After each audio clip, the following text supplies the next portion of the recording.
Nais mo bang mag-share ng Word of God pero natatakot ka? Iniisip mo ba, hindi pa sapat ang alam ko o baka walang makinig sa akin? Kung ikaw yan, panoorin mo tong video ko. Baka para sa'yo to. Alam nyo, ganyan din ang nararamdaman ko. Marami akong dahilan para hindi magsimula sa pag-share ng word ni Lord. Nahihiya ako, natatakot ako kung magkamali ako at iniisip ko na baka hindi pa ako karapat-dapat or hindi ako equipped. So yun yung mga bagay na nararamdaman ko. Pero mga kapatid, may natutunan ako. Hindi hinahanap ng Diyos ang taong perpekto. Hinahanap niya ay ang taong handang magamit or yung taong handa ang puso na i-share yung word niya. Hindi mo kailangan maging pastor o Bible teacher para maibahagi ang salita ng Panginoon. Magsisimula ka lang sa kung ano ang ginawa ng Panginoon sa buhay mo.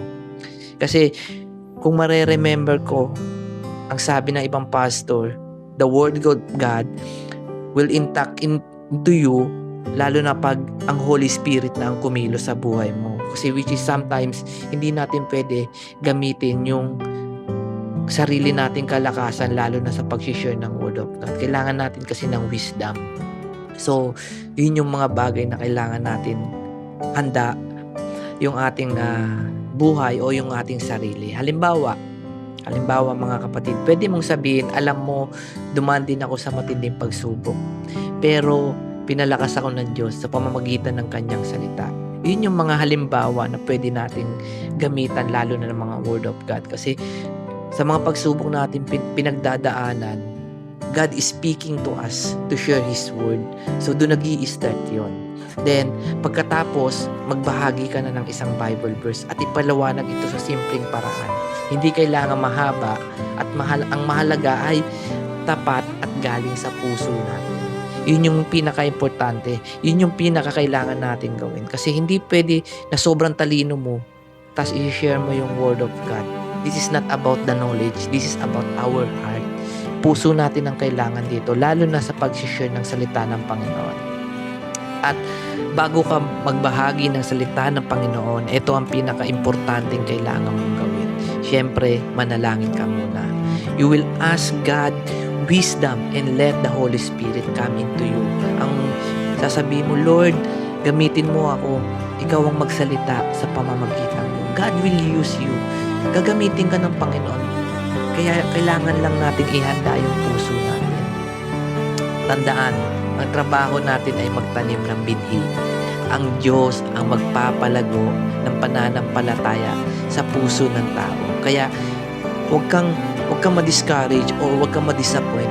Kasi once you already put the seed sa heart ng mga taong nakausap mo, na bahagian mo ng salita, si Lord na ang bahalang magtrabaho dyan. Si Lord na ang kikilos sa puso niya.